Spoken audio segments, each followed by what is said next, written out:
इस कार्यक्रम के पुण्यार्चक हैं वंडर सीमेंट। फर्क नजर आएगा। ओकारं बिंदु संयुक्तं नित्यं ध्यायन्ति योगिनः कामदं मोक्षदं चैव ओंकाराय नमो नमः। अविरल शब्द गणोग प्रक्षालित सकल भूतल कलंका मुनिवीरपार्षद तीर्था सरस्वती रत्नो दुरितम् अज्ञानतिमिरान्धानां ज्ञानाञ्जनशलाकया चक्षुरुन्मीलितं येन तस्मै श्रीगुरुवे नमः। परम गुरुभ्यो नमः। परम्पराचार्य गुरुभ्यो नमः। सकलकलशविध्वंसकं श्रेयसां परिवर्धकं धर्मसम्बन्धकं भव्यजीवमनप्रतिबोधकारकमिदं शास्त्रं श्री कार्तिकेयानुप्रेक्षा नामधेयम्। अस्य मूल ग्रंथकर्तार श्री सर्वज्ञदेवाः तदुत्तर ग्रंथकर्तार श्री गणधरदेवाः प्रतिगणधरदेवाः तेषां वचोनुसारमासाद्य श्रीमत् आचार्य प्रवर श्री कार्तिकेय देवै विरचितं मंगलम भगवान वीरो मंगलम गौतमो गणे मंगलम कुंदकुंदाद्यो जैन धर्मोस्तु मंगलम सर्वमंगलमांगल्यम सर्वकल्याणकारकं प्रधानं सर्वधर्माणां जैनं जयतुशासनं कोटिशतं द्वादशैव कोटो लक्षानि शतैस्त्र्यधिकानि चैव पञ्चाशदष्टोच सहस्रसङ्ख्यमेतत्श्रुतं पञ्चपदं नमामि। अरहन्तभासयत्तं गणहरदेवीः गन्तीयं सम्मं पनमामि भक्तजुत्तो सुदुनानमहो वैं शिरसा इच्छामि बन्ते सुदभक्ति कांसुकोदसालोचे अंगो वंग पैनीय पाउडय परियम सुत्त परमाण योग पोगय चूलिया जेव सुतत्तय तुइदम कायम सैनिचकल मंचे में पूजेमि वंदामि नमोंसामि दुःखको कमको मोहिलाओ सुगै गमनम समाय मरणम जुनगुण संपत्ति होद मध्यम। अथ पौर्वाणिक स्वाध्याय वेलायां श्रीमदाचार्य भक्ति का यो सर्गम करोमि।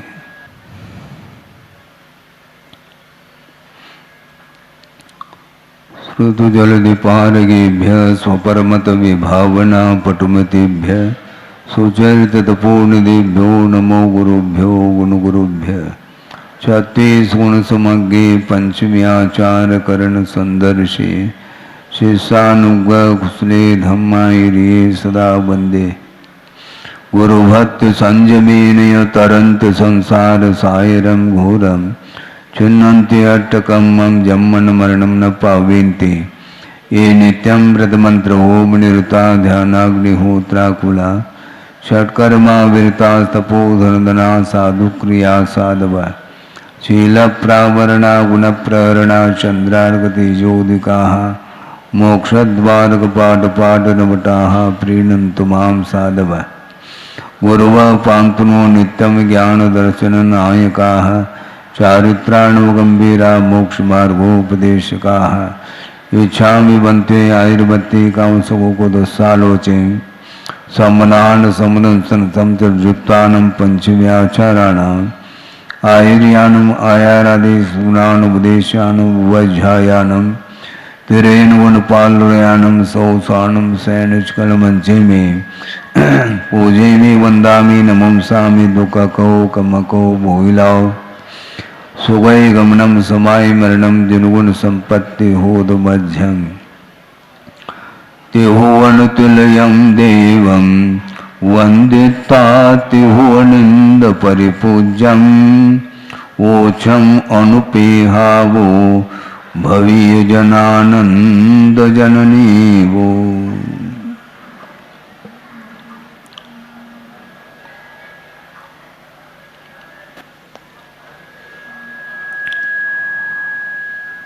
अनुप्रेक्षा का यह ग्रंथ आप लोगों के सामने इसके आधार से चिंतन करने का अवसर प्राप्त हुआ है, हो रहा है। किसी ने कहा कि महाराज हम चिंतन करने के लिए बैठते हैं किंतु चिंतन नहीं कर पाते, उसके लिए क्या करें? चिंतन करने के लिए तो बैठ रहे हैं किंतु आधार से चिंतन करो तो चिंतन की धारा अपने आप बढ़ती जा सकती है। जिसने ग्रंथ का अवलोकन नहीं किया है और एक बार करने से बात बनती नहीं, बार बार ग्रंथ का आधार लेकर के उसका अवलोकन करते हुए एकाग्र मना होते हुए यदि हम सोचते हैं तो बहुत जल्दी चिंतन बनता है। और गुरुदेव ने ये कहा था, मान लो चिंतन नहीं भी बन रहा है तो चिंता छोड़ देना चाहिए। चिंता क्यों करते हैं महाराज? उनकी चिंतन की धारा तो अनूठी है, हम नहीं कर पा रहे चिंतन। आखिर चिंतन करके आपको करना क्या है यह पहला निर्धारित कर लो। लक्ष्य आपका क्या है? एक सज्जन आए थे गुरुदेव के पास, उन्होंने ये कहा कि महाराज हमारी बहुत दिन की भावना है। कौन सी भावना है? कि महाराज हम स्वाध्याय करना चाहते हैं और आपका मार्गदर्शन चाहिए। तो गुरुदेव ने ये कहा कि बहुत अच्छी आपकी भावना है किंतु स्वाध्याय क्यों करना चाहिए इसके बारे में कभी आपने सोचा है क्या? स्वाध्याय का निषेध नहीं किंतु स्वाध्याय का लक्ष्य क्या है? स्वाध्याय करके आप करना क्या चाहते हैं? क्योंकि सबसे बड़ा महत्वपूर्ण बिंदु वो है जिसको बोलते हैं प्रयोजन। स्वाध्याय एकमात्र साधन हो सकता है आत्मोन्नति के लिए, आत्मिक विकास के लिए, किंतु साधन के साथ साथ विकास जो होता है वह उद्देश्य के अनुरूप हुआ करता है, लक्ष्य के अनुरूप विकास होता है।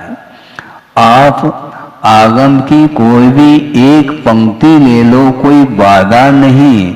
पूरे के पूरे ग्रंथ को कंठस्थ करने की आवश्यकता हो ऐसा कुछ भी नहीं है।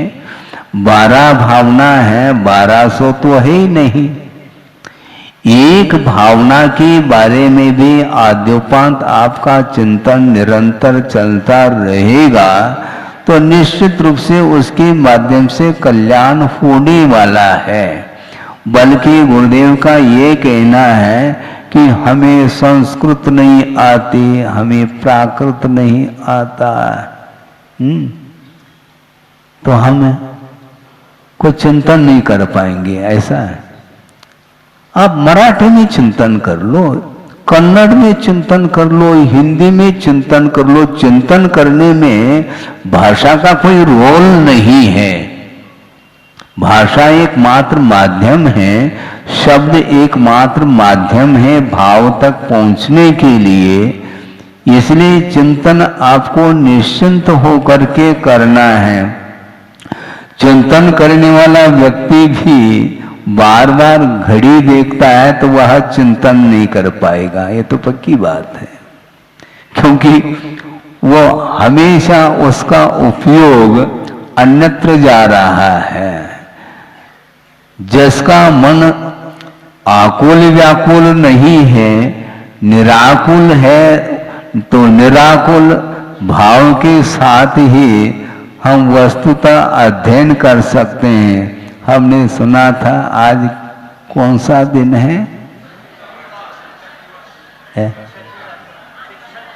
शिक्षक दिवस बोल रहे हैं। शिक्षा की बात आ रही है, बहुत अच्छी बात है। लौकिक क्षेत्र संबंधी आप बहुत सारे विचार रख सकते हैं, इसमें कोई बाधा नहीं है, किंतु जो जो शिक्षक हैं उनके लिए हमारा ये कहना है, जिनको आप शिक्षा देना चाहते हैं वह शिक्षा आपके जीवन में उतर जाना चाहिए। हाँ, जो दूसरे को संस्कार देना चाहता है उसको स्वयं संस्कारित होना चाहिए। हाँ, इतना ही तो पर्याप्त है। हाँ, इसी के माध्यम से शिक्षक दिन मन जाता है। मनाने की बात है, केवल तारीख से तिथि से मनाने की अपेक्षा से प्रतिदिन मनाया जा सकता है। जैसे दशलक्षण पर्व साल भर में 3 बार आता है और उसमें भी फेमस कौन सा है? भाद्रपद का। आप ही लोगों ने भाद्रपद को फेमस किया है। आगम में तो 3 बार जो है वह पर्व आ रहा है, तो तीनों बार मनाया जा सकता है। बल्कि गुरुदेव ने ये कहा था, प्रतिदिन हम पर्व मना सकते हैं। धर्म की आराधना किसी तिथि को लेकर के नहीं हुआ करती। यदि होती भी है तो एकमात्र एक निमित्त मात्र है, किंतु उसको याद करके आपका उपयोग लग जाए इस अपेक्षा से वो तिथियां आती हैं और चली जाती हैं। अतीत में अनंत बार पर्व निकल चुके हैं, अभी भी शिक्षक दिवस की बात करना चाहते हैं। आप सोचो, विचार करो। 1 नहीं, 2 नहीं, अनंतानंत पर्व, दशलक्षण पर्व निकल चुके हैं, षोडश कारण पर्व निकल चुके हैं, रत्नत्रय भी निकल चुके हैं। इसके बाद भी रत्नत्रय को अंगीकार अभी तक नहीं कर पाया संसारी प्राणी ने। वो रत्नत्रय पर्व निकले नहीं, निकल गए महाराज, कर गए वो। हाँ, वो निकल गए हैं बस। हाँ, आत्मसात हम नहीं कर पाएंगे या नहीं कर पाए तो वो रुकते थोड़ी, वो पर्व वो निकल जाते हैं। नदी है, प्रवाह है, नदी कभी रुकती नहीं। नदी किसी की प्रतीक्षा नहीं करती है, ध्यान रखो। हाँ, वो स्वभाव है उसका, नदी प्रवाह है। उसी प्रकार ये धर्म का ये प्रवाह है। प्रवाह की दृष्टि से मोक्ष मार्ग अनंत काल से आ रहा है और अनंत काल तक यह मोक्ष मार्ग निरंतर प्रवाहित रहेगा। चलने वालों के ऊपर निर्धारित है। बड़ा विचित्र लगता है, विस्मय होता है। अनंतानंत तीर्थंकर अतीत में इसी धरती से निकल चुके हैं। रत्नत्रय की आराधना के माध्यम से उन्हें आत्मा का कल्याण उन्होंने किया और कल्याण करने के जो इच्छुक भव्य जीव होते हैं उनके कल्याण के लिए भी वो निमित्त बन चुके हैं। इसके बावजूद भी संसार ज्यों का त्यों बना हुआ है। ऐसा क्यों महाराज? ऐसा मत पूछो, यह स्वरूप है। अनंत की परिभाषा आपने पढ़ी होगी, यदि नहीं पढ़ी हो तो सुन लो। अनंत का अर्थ जिसका अंत नहीं उसका अनंत, इतनी सी परिभाषा नहीं है वो। किंतु आया भावे व्यये स्वति अपि यस्य अंतो न विद्यते स अनंत, ऐसा कहा। आय का तो अभाव, यानी संख्या उसमें जुड़ नहीं रही, किंतु निरंतर उसमें से हानि हो रही। व्यये सति अपि यस्य अंत न विद्यते स अनंत, ऐसा कहा। तो इस धरती से अनंतानंत जीव निकल चुके हैं, ये तो व्यय हुआ।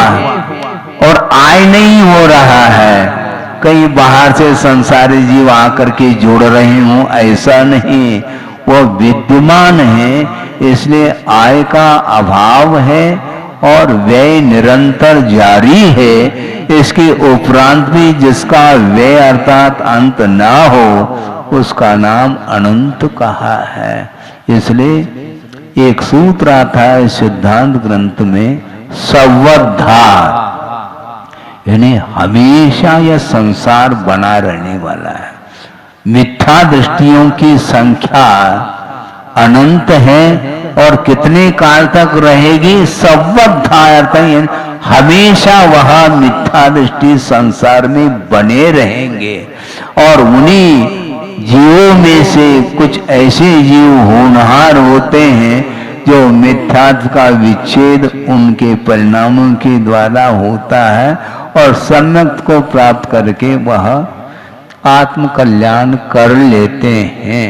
इसलिए शिक्षण, उस व्यक्ति ने कहा था, महाराज हमारी भावना है स्वाध्याय करने की, कहाँ से प्रारंभ करूं, कहाँ से प्रारंभ करूं, यह मत पूछो, क्यों करूं ये पूछो।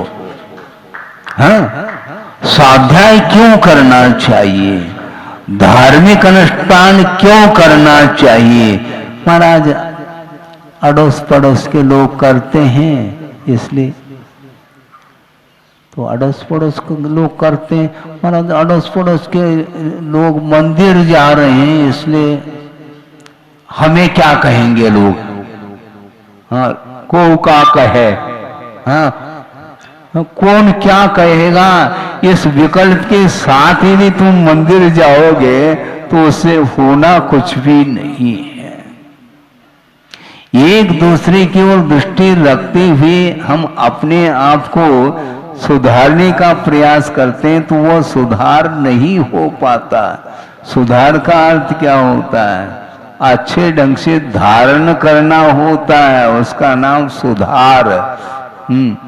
समीचीन रूप से धारण जो करता है उसके जीवन में ही सुधार आ सकता है। बाकी वैसे तो अनंत काल से हम धारण करते आए हैं। इसलिए हमने कहा कि जब अनंतानंत पर्व निकले हैं, अभी भी अनंतानंत भविष्यत काल में भी निकलेंगे। इसके उपरांत भी जो कल्याण करने की इच्छुक होता है उसके लिए वह धर्म अपना सहयोग देता है। एक बहिरंग कारण होता है, एक अंतरंग कारण होता है। बहिरंग कारण की उपस्थिति अनंत बार हो चुकी है, किंतु अंतरंग कारण के अभाव में ही वह हमें शिक्षा प्राप्त नहीं हो पा रही है। चिंतन कैसे करें महाराज, चिंता छोड़ो, हाँ तो चिंतन की धारा फूटेगी। आकुलता क्यों? आपके पास हे और उपादेय का ज्ञान यदि मान लो प्राप्त हो गया है तो ऐसी स्थिति में किसी भी प्रकार से आपको चिंता नहीं होनी चाहिए, क्योंकि वस्तुतः उसी का नाम सम्यक ज्ञान है जिस ज्ञान के माध्यम से हे और उपादेय का बोध हो जाता है। तो आपको हे और उपादेय का बोध नहीं है क्या? आपको शिक्षा देने की आवश्यकता पड़ रही है? आप स्वयं शिक्षक हो और जो शिक्षण लेना चाहता है तो उसके लिए धर्म का आधार लेकर के उनके लिए धार्मिक संस्कार देने का आपको पुरुषार्थ करना है। स्वयं पुरुषार्थ करेगा तो उसका स्वयं का भी कल्याण होगा और दूसरे के लिए भी यदि पुरुषार्थ वह कर रहा है तो उस पुरुषार्थ की सार्थकता तब होगी सामने वाला वह शिक्षण ले और वह अपने जीवन में उसका उपयोग करता चला जाए तो सार्थकता सिद्ध होती है। तो इसलिए यहाँ पर संसार अनुप्रेक्षा का वर्णन चल रहा है। बार बार उसी विषय का चिंतन किया जाता है। इसमें यदि आपको बोरियत का अनुभव हो रहा है फिर अनुप्रेक्षा आप हाथ नहीं लग सकती। पुनर्चिंतनम इति अनुप्रेक्षा, ऐसा कहा उसी विषय को बार बार अनुचिंतन करो।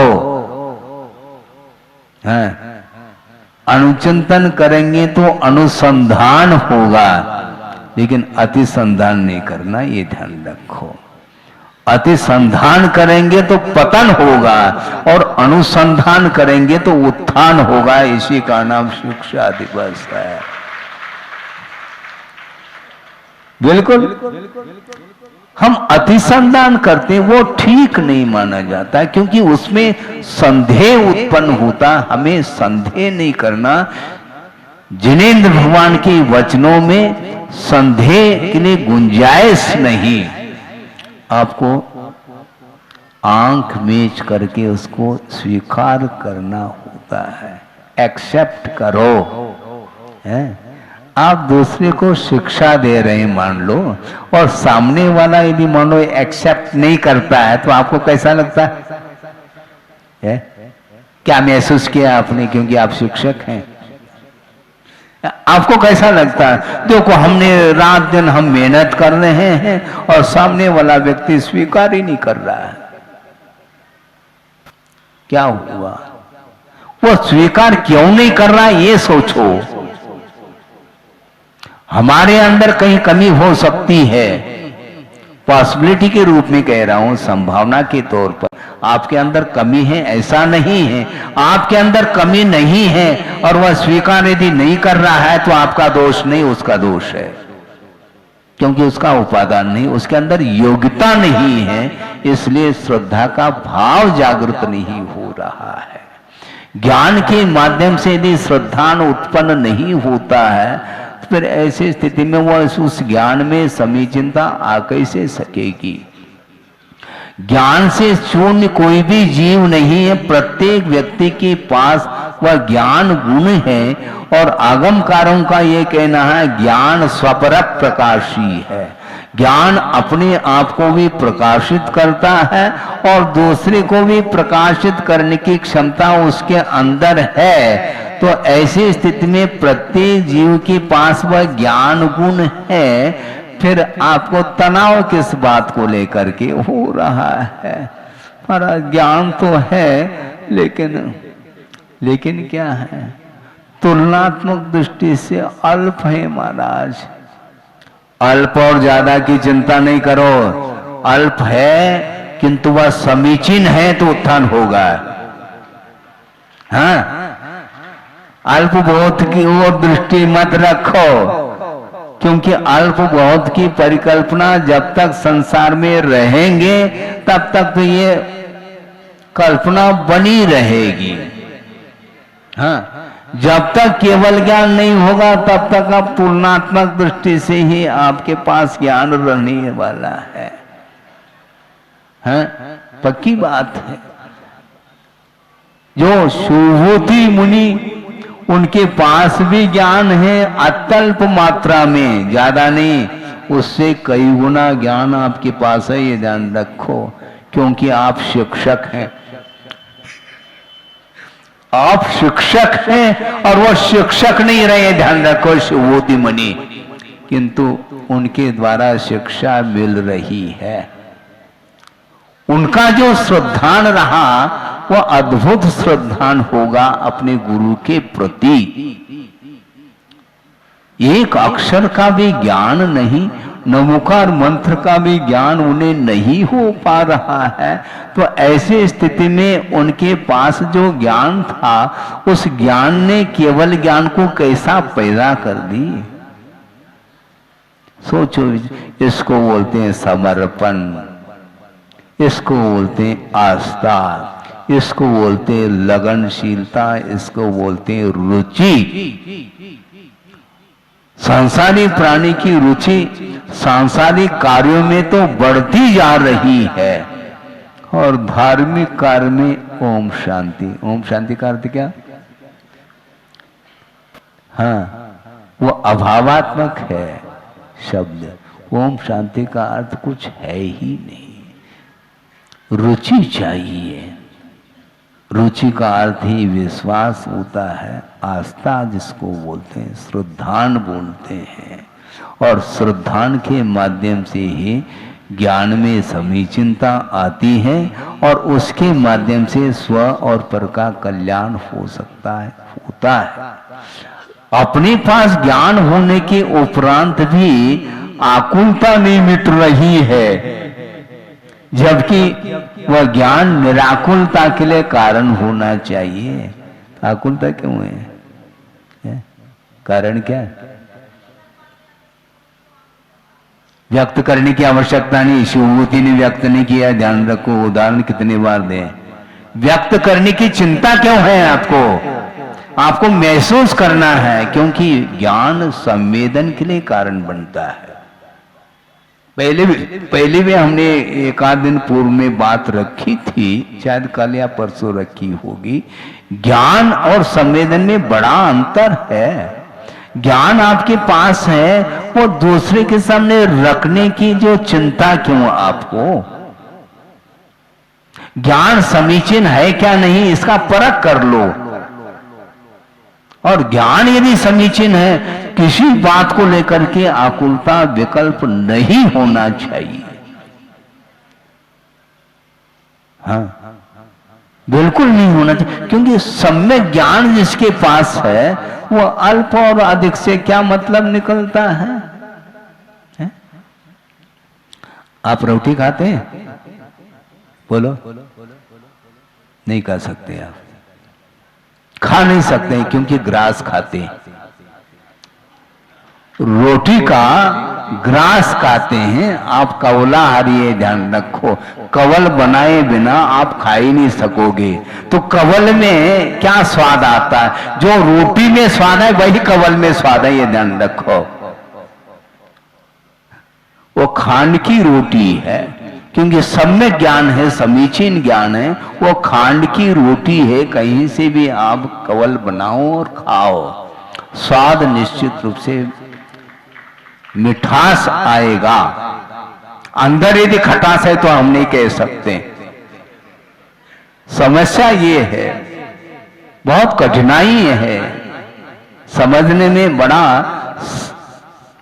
समझाना और कठिन है। समझना तो फिर भी ठीक है, समर्पण भाव श्रद्धान है, बहुत जल्दी बात समझ में आती है, किंतु समझाना और कठिन होता है। अनंत तीर्थंकर, एक मिनट, अनंत तीर्थंकर व्यतीत हुए, उस समय भी हम थे क्या नहीं थे? क्योंकि प्रत्येक जीव अनंत काल से चला आ रहा है।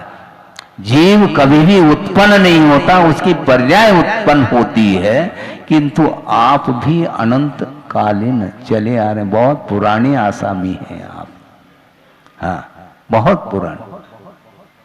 ये अनंत तीर्थंकर जब निकल चुके उस समय भी हम थे और अभी भी घूम रहे हैं। परिभ्रमण चल रहा, यात्रा नहीं हो रही हम लोगों की, ये ध्यान रखो। पहले भी हमने कहा था और गुरुदेव ने कहा था, इसलिए मैं बार बार उसको रिपीट करता हूं, दोहराता हूं, ताकि वह विषय विस्मृत न हो जाए। गुरुदेव का ये कहना है कि यात्रा और परिभ्रमण में जमीन आसमान का अंतर है। परिभ्रमण ये चक्कर है, ये हाँ, है लक्ष्यहीन है। वो परिभ्रमण कर रहा है, यात्रा नहीं हो रही उसकी। और यात्रा एक बार होगी तो परिभ्रमण समाप्त होगा, ये ध्यान रखो। आप परिभ्रमण को समाप्त करना चाहो क्या? नहीं। तो परिभ्रमण समाप्त जिसके द्वारा हो, उस प्रकार की शिक्षा आपको भी लेनी है और आपको दूसरे को भी देना है, यदि शिक्षक है तो। पक्की बात है, बहुत कठिन काम है ये। जब अनंत तीर्थंकर हो गए, अभी भी हम होश हवासी नहीं, हाँ, नींद, मोह नींद में है। क्या बोल रहे थे? बोलो।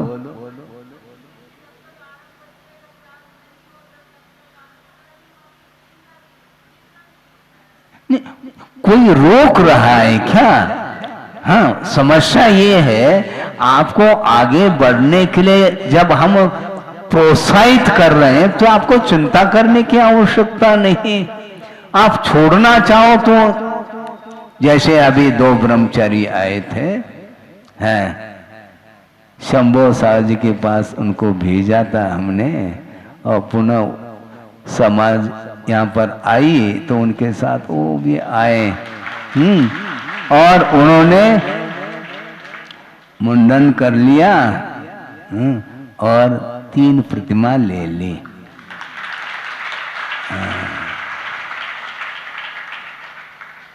सुबह सुबह 2 ग्राहक आ गए,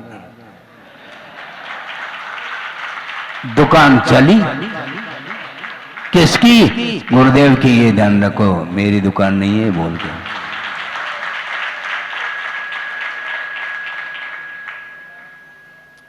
उनकी दुकान है ये। उस दुकान में हम बैठे बैठे वो जैसे आज्ञा देते वैसे करते चले जाते हैं। दुकान उनकी है और आमदनी हो गई। तो भाव की बात है। छोड़ने के लिए मन में यदि मान लो त्याग का भाव आया तो उसको छोड़ देना चाहिए। रोक कौन रहा है त्याग को?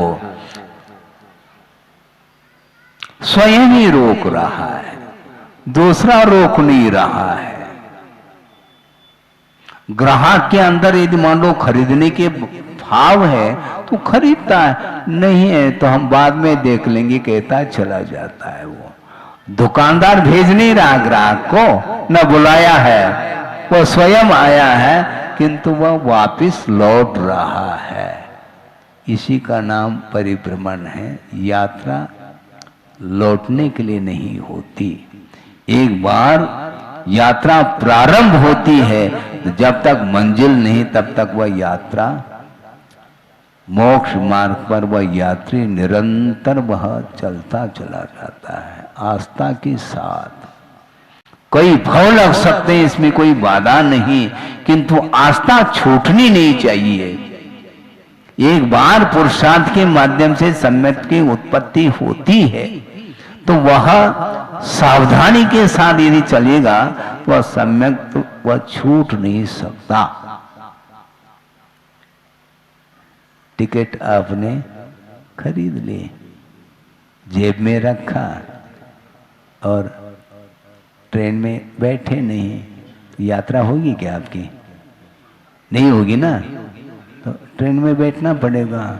हम बैठ लेंगे महाराज, अच्छा कोई बात नहीं, लेकिन उस टिकट को सुरक्षित रखो, कहीं गुम गया तो गए काम से।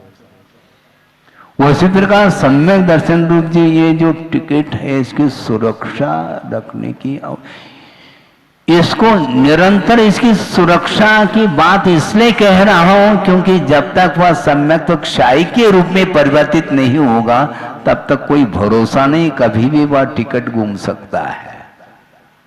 रक्षा करो उसकी। अंतर मुहूर्त में कुछ ऐसे परिणाम हो, मोहजन्य परिणाम उदित हो सकते हैं जिसके उदय में वह सम्यक दर्शन छूट सकता है, छूटता है। इसलिए आस्था को मजबूत बनाओ। तो गुरुदेव ने ये कहा कि तुम स्वाध्याय करना चाहते हो तो क्यों करना चाहते हैं, किमर्थम, यह महत्वपूर्ण है। देव वंदना किमर्थम। अड़ोस पड़ोस के लोग जा रहे हैं, महाराज हमारा मन नहीं मान रहा है, लोग क्या कहेंगे इसलिए मैं जा रहा हूं। गलत बात। इसलिए तो ये जाना नहीं जाना बराबर, क्योंकि भीतर के भाव नहीं है तो एक दूसरे को देख करके जो करता है उसके लिए उदाहरण मैं दे रहा हूं, अन्यथा न ले, क्योंकि वह आगमिक उदाहरण है। देवगति में इंद्रादिक हैं और इंद्र के अंडर में सारे देव रहते हैं और उसमें मिथ्या दृष्टि भी देव है और सम्यक दृष्टि भी देव है। आ गया समझ में? और अकृत्रिम चैताली की वंदना करने के लिए वह इंद्र जा रहा है, परिवार के साथ जा रहा है, उनके साथ बहुत सारे जो है देव जा रहे हैं। उसमें जो सम्यक दृष्टि है वह श्रद्धा के साथ वंदना करते हैं और वो मिथ्या दृष्टि कुल परंपरा, बस इसलिए वो जा रहे हैं, वो जा रहे हैं इसलिए जाना है, बस। श्रद्धा नहीं, आस्था के साथ वंदना करो, हैं? बिना आस्था के भी, हाँ बिना आस्था के अभी तक जो है ना बहुत कठिन काम है। ऐसे भी अनंतानंत जीव हैं जो अनादि मिथ्या दृष्टि हैं, अर्थात जिसने अतीत अनंत काल में एक बार भी जिसने सम्यक को उपलब्ध नहीं किया है उसको अनादि मिथ्या दृष्टि बोलते। अनंत काल से वो मिथ्या तो उसका छूटा ही नहीं है। और अनंत तीर्थंकर निकल गए, सुनो अभाव भी नहीं कह सकते, हम बता रहे हैं, क्योंकि प्रत्येक जीव का अतीत अनंत काल मिथ्यात्व के साथ ही व्यतीत हुआ है। तीर्थंकर भी क्यों ना हो, क्योंकि अनंत काल से जीव आ रहा है। और एक बार सम्यक दर्शन जिसने प्राप्त कर लिया उसका संसार का काल अधिकतम काल अर्धपुद्गल परिवर्तन है, और जिसने सम्यक दर्शन प्राप्त नहीं किया उसका काल कितना रहा मुझे बताओ? अनंत काल रहा है क्या नहीं? इसके उपरांत भी मुक्त हुए क्या नहीं? महावीर भगवान को निर्वाण हो करके कितना समय हुआ? 2500 कुछ और ज्यादा, ठीक है। और उसके पहले कब से आ रहे हैं वो? अनादिकाल से। तो सम्यक दृष्टि का संसार में रहने का काल अधिकतम कितना है? तो यदि मिथ्यात्व में आता है तो वह अर्धपुद्गल परिवर्तन काल कहाँ है? और सम्यक दर्शन को जब तक नहीं प्राप्त करता तब तक उसका काल कितना है? वो अनंत काल से ही आया है, क्योंकि सम्यक दर्शन प्राप्त किया है, ये इसकी शुरुआत हो गई। इसके पहले मिथ्यात्व की शुरुआत थी क्या? वो अनंत काल। तो अनंत काल से जो आया है वह भव्य था क्या अभव्य? आप ये प्रश्न क्यों रख रहे हैं?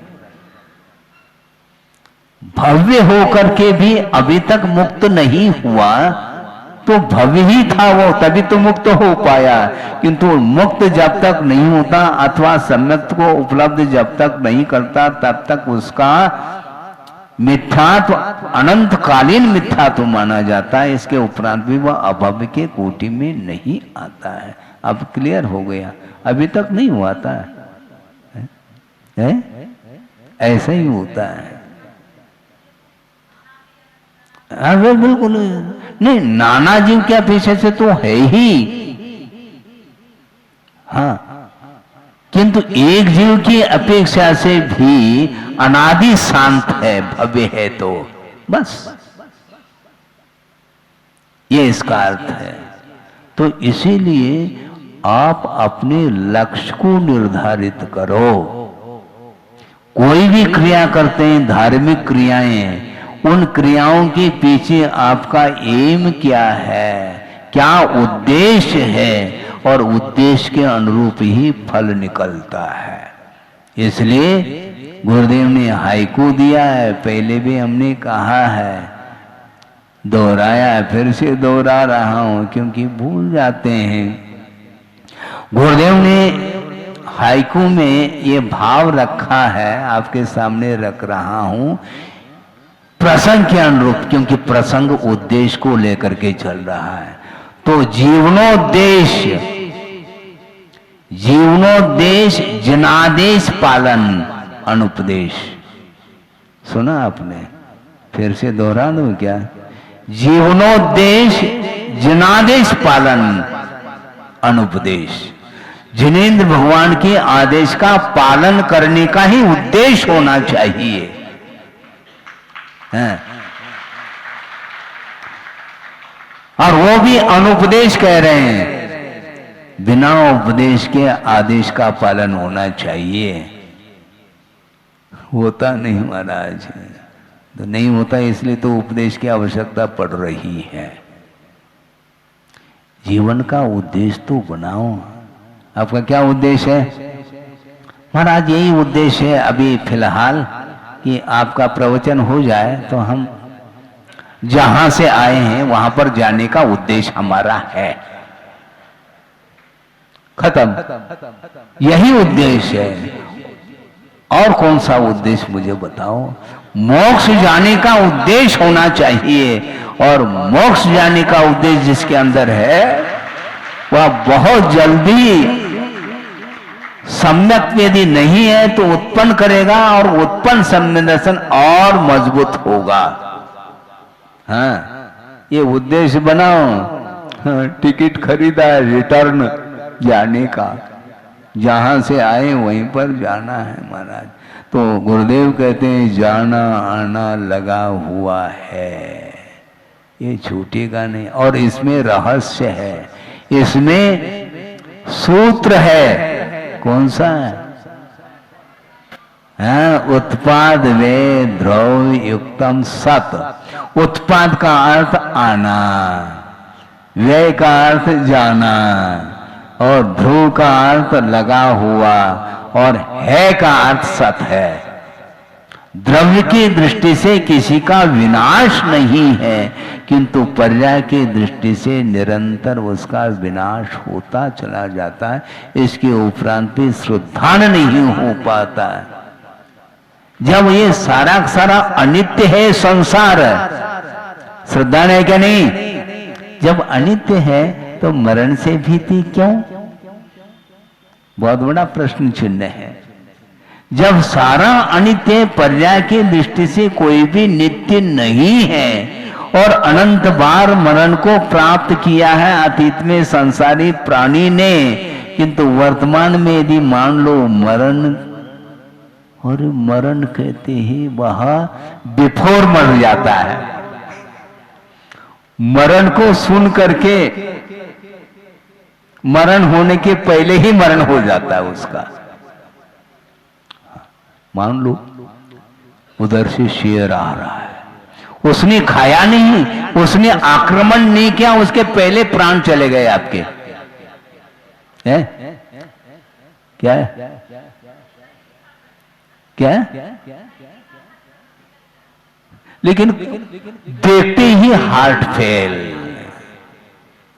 ये सब क्या है? और कह रहे हैं मैं शाश्वत हूं। तो शाश्वत होने वाला बिफोर मर क्यों रहा है? कहना अलग वस्तु, और श्रद्धान, दृढ़ श्रद्धान होना चाहिए। मरण भी आ जाए तो परवाह नहीं, किंतु हम उसी रास्ते पर चलेंगे जिस रास्ते पर चल रहे हैं। बड़ा विस्मय होगा। 5 मिनट है, विस्मय इसलिए हो रहा है जो निंदनीय कुल में पैदा हुआ है, इसके उपरांत भी मरण से भीति नहीं उसको। कौन? चांडाल। पढ़ो तो सही है। राजा ने कहा सूली पर चढ़ाओ। किसको? जिसने अपराध किया है। किसको कहा जा रहा है? चांडाल को। जालनाद बोलते हैं आप लोग, हैं? और उसको बुलाया गया है। वो कहता है कि राजन, आपकी जो इच्छा वो करो, लेकिन आज तो मैं जीव का वध नहीं करूंगा, ये मेरा प्रण है। किसका प्रण है? चांडाल का है। हाँ? क्योंकि उसने संकल्प लिया है 14 के दिन किसी भी हालत में मैं वध नहीं करूंगा। यह संकल्प है उसका। और राजा कह रहे हैं तुम्हारा संकल्प नहीं चलेगा, जो मैं कह रहा हूं वो करना हो तो करो, नहीं तो तुम्हें भी। हाँ, तुम्हारे लिए भी वही दंड है जो राजकुमार के लिए। तो उसने कहा चांडाल ने, आप जो करना चाहो एज यू लाइक, किंतु मैं इस प्रण को छोड़ नहीं सकता। मरण सामने है। और दोनों को ले जा करके वहां पर फेंक दिया गया जहां पर बड़े बड़े मगरमच्छ होते हैं। लेकिन चांडाल ने जीवनो देश जिना देश पालन। इसको बोलते हैं। एक प्रैक्टिकल हाइकू का प्रयोग किया है उसने, चांडाल ने, ये ध्यान रखो। जिनेंद्र भगवान ने जो कहा उसका मैं पालन करो, यही मेरा उद्देश्य है। और उस उद्देश्य को उसने पूर्ण कर लिया और उसकी रक्षा हो गई देवों के द्वारा, किंतु राजकुमार की रक्षा नहीं हो गई। क्यों नहीं हुई? क्यों नहीं हुई? क्योंकि राजा ने जो आज्ञा दी थी कि अष्टानिका पर्व में कोई भी वध नहीं कर सकता, और उसने उल्लंघन किया था। उस उल्लंघन का फल मिल गया उसको। ये संयोग छोड़ने योग्य है, छोड़ना चाहिए। किसको? जिसको आत्मिक सुख प्राप्त करना है उसको ये संयोग दूरतः छोड़ देना चाहिए। और संयोग के कारण ही दुख होता है, और संयोग जो प्राप्त करता है वह राग के कारण होता है। बिना राग के संबंध, संयोग, संबंध संभव ही नहीं। राग हुआ नहीं बस बंद होगा, इसी का नाम संयोग है। ये उपदेश सुनते हुए भी अपना कोई संबंध, पुनः अपना कह रहा है वो, ये उपदेश सुनते हुए भी सबके प्रति सामान्य और अपना, अर्थात अपना संबंध आ गया तो उसके प्रति विशेष, यही संसार के लिए कारण है। जहां विशेष आ गया तो बस मेरा तेरा ये जो संबंध है ये ज्ञान का संबंध नहीं, ये राग का संबंध माना जाता है। इसलिए आचार्य कहते हैं ज्ञान कभी भी बंध के लिए कारण नहीं, राग बंध के लिए कारण है। और वह विशेष रूप से संसार के लिए जो कारण होता है वह विषयानुराग माना जाता है। विषयानुराग परसेंटेज में कितना कम हो रहा है ये कम से कम देखो तो सही है। बीपी तो नाप लेते हैं, हा? राग को नापो, है? राग बढ़ रहा है, हाय क्या लो, राग कम हो रहा है तो बहुत अच्छा है। बीपी लो हो चाहे हाई हो वो हानिकारक है, किंतु राग यदि मान लो लो हो रहा है तो उसका विकास हो रहा है। कौन सा राग? विषयानुराग। और विषयानुराग के कारण ही संबंध होता है। धर्मानुराग के कारण कभी भी संसार के साथ संबंध हो ही नहीं सकता। उपदेश देने वाले उपदेश दे रहे हैं सभा के लिए, किंतु सभा के प्रति अनुराग तो है, धर्मानुराग, किंतु व्यक्ति विशेष के प्रति उनका कोई राग नहीं रहा। यदि व्यक्ति विशेष के प्रति राग हो जाएगा तो फिर वह ठीक, विषयानुराग ठीक नहीं। हाँ, धर्मानुराग में भी सामान्य और विशेष हो सकता है, होता है। गुणेषु प्रमोदम ऐसा कहा, जो गुणों में अधिकता रखता है उसको देख करके मन प्रफुल्लित होता है, प्रसन्नता का अनुभव करता है कि अच्छा है, इसका धार्मिक क्षेत्र में निरंतर विकास हो रहा है। उसके प्रति विशेष रूप से तत्व चर्चा आदि करने की एक इच्छा जागृत होती है, क्योंकि उसके माध्यम से तत्व चिंतन बढ़ता चला जाता है। तत्व चिंतन के माध्यम से कभी भी बंद नहीं होता, बंद से मुक्ति मिलती है। तो आपको राग करना है क्या तत्व चिंतन करना है? द्रव्य का चिंतन करो, ये द्रव्य नहीं, द्रव्य अर्थात धन, धन के अर्जन के लिए इनके इन प्रकार से वह निरंतर चिंतन मग्न है किंतु आचार्य कहते हैं द्रव्य अर्थात वस्तु, वस्तु के स्वरूप के बारे में चिंतन करो तो संबंध टूट सकता है। संबंध को तोड़ना चाहो तो तत्व चिंतन होना चाहिए, और तत्व चिंतन में मन इसका कम लगता है और बस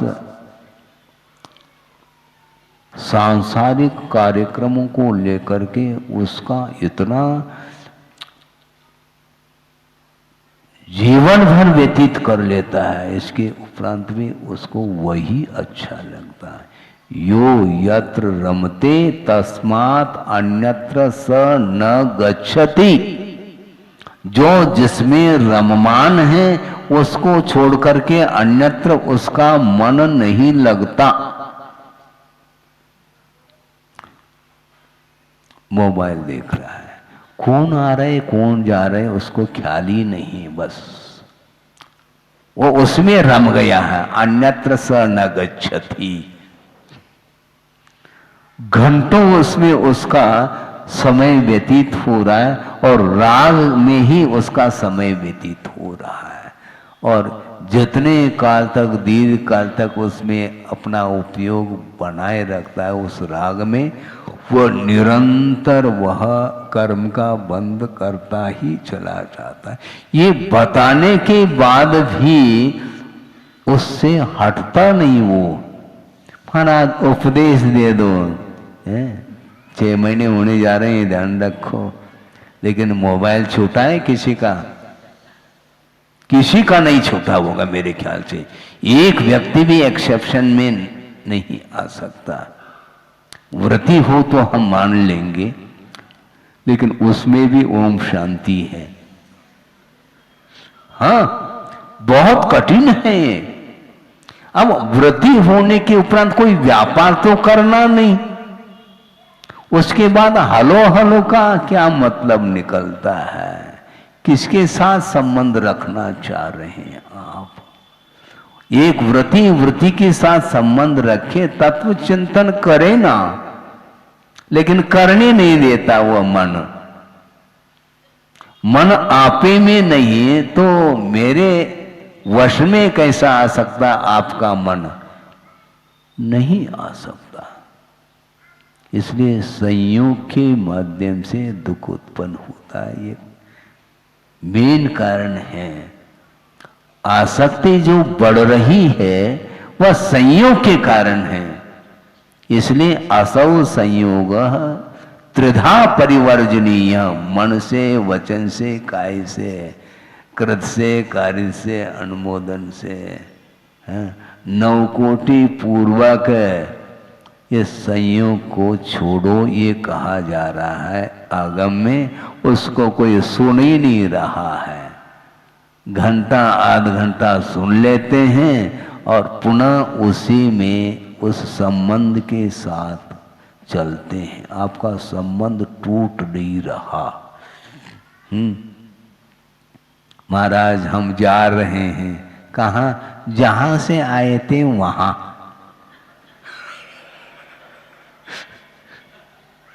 जहां से आए थे गाड़ी रिवर्स है, वहां क्यों? वही संबंध है हमारा। जहां संबंध है वहीं जाता है, जहां संबंध नहीं वहां जाता नहीं, भूल करके भी। सोचो विचार करो, जहां से आता है वहीं जाएगा, उसी कॉलोनी में जाएगा और उसी घर में जाएगा। वो अपना कोई क्या बोलते हैं कजन है तो नहीं, उधर नहीं। एक दीवार उस तरफ है, वो हम इस तरफ है ना, इतना हमें ध्यान है। कहां पर प्रवेश करना, प्रवेश द्वार आपको ध्यान है। इसको बोलते हैं संयोग। चेतना, चेतनात्मक जो पदार्थ है उसके साथ संबंध जोड़ देता है। सुनो, संबंध जोड़ देता है। असंगी अवस्था में जो संबंध है वो एक खास संबंध नहीं। खास से यदि संबंध है तो मन के साथ संबंध जुड़ा हुआ है। और इसके लिए इसने संकल्प किया था मैं वध नहीं करूंगा, और उसने राज आज्ञा का उल्लंघन किया, वध नहीं करने की घोषणा की थी, उसका उल्लंघन करके वध किया था और उसका भक्षण किया था उस राजकुमार ने, इसलिए उल्लंघन का फल मिल गया। और इसने संकल्प लिया था, वो संकल्प में अडिग रहा, तो देव आकर के उसकी रक्षा करते हैं। देवावी तस् पनमंती जस धम्मे सया मनो, जिसका निरंतर धर्म में मन है, अन्यत्र नहीं। जस धम्मे सया मनो, धर्म में जिसका मन लगा हुआ है उसकी रक्षा करने के लिए देव भी उतर करके आएंगे हैं। लेकिन क्या भरोसा रक्षा के लिए आएंगे क्या नहीं आएंगे, तो छोड़ दो फिर संकल्प को। और उसने बरकरार बनाए रखा उस संकल्प को। चांडाल नीच कुलीन था, वो निंदनीय कुल में पैदा हुआ है, इसके उपरांत भी उसने सम्यक को अंगीकार किया है। हाँ, और सम्यक दृष्टि अब नीच गोत्र का बंद नहीं करेगा, भले ही उसका अतीत का वह गोत्र का उदय चल रहा है, यह अलग वस्तु, किंतु सम्यक दर्शन के सद्भाव में वह उच्च गोत्र का ही बंद कर रहा है। इसको बोलते हैं आप डरते क्यों? अनित्य भावना का चिंतन करो। लेकिन चिंतन ऐसा ही होता है, अनित्य भावना चली गई, अशरण भावना आ गई, बस इतना पाठ हो जाता है। बच्चों का जो खेल है वह मनोरंजन जैसा हो रहा है, मनोरंजन ना हो। भीतर से आप चिंतन करिएगा। प्रत्येक पदार्थ जो पर्याय की विवक्षा में नश्वर है, विनाशशील है, तो क्या इसमें भय रखना। वैराग्य उत्पन्न होता है शरीर के चिंतन करने से, और संसार के चिंतन करने से संवेग अर्थात संसार से भीति होती है। इस प्रकार आगम के माध्यम से आप लोगों को शिक्षा लेनी चाहिए, क्योंकि शिक्षक दिन है, इसलिए इसको और क्या अलग से क्या देना। कल आए थे एक सज्जन है, यहीं पर संचालन करते हैं वो, महाराज कल जो है ना शिक्षक दिन है, उसके उपलक्ष्य में आपको बोलना है। तो ठीक है, उपलक्ष्य वो उसी को उपलक्ष्य बना लेंगे। अनुप्रेक्षा को ही हमने उसका उपलक्ष्य बना करके दे दिया है। शिक्षण ठीक लगा? कैसा लगा आपको बताओ? क्योंकि आगम के अनुरूप दिया गया, ये ध्यान रखो। आगम से हट करके यदि शिक्षण देंगे तो कोई भी एक्सेप्ट नहीं करेगा, स्वीकार नहीं करेगा। इसलिए जहाँ पर भी आप रहते हैं, बच्चों के ऊपर यदि संस्कार डालना चाहो तो धर्म का आधार लेकर के अपने जीवन को धर्ममय बनाओ, और जो भी आपके पास आता है उसको भी धर्ममय बनाने का पुरुषार्थ आपको करना चाहिए। इतना ही पर्याप्त है। अहिंसा परमो धर्म की जय। बोधि समाधि परिणाम शुद्धि स्वात्मोपलब्धि शिव शोक सिद्धि चिंतामणिम चिंतित वस्तुदाने वंद मानस्य ममास्तुते। परम पूजाचार्य गुरुवर श्री विद्यासागर जी मुनि महाराज की जय। इस कार्यक्रम के पुण्यार्चक थे वंडर सीमेंट। फर्क नजर आएगा।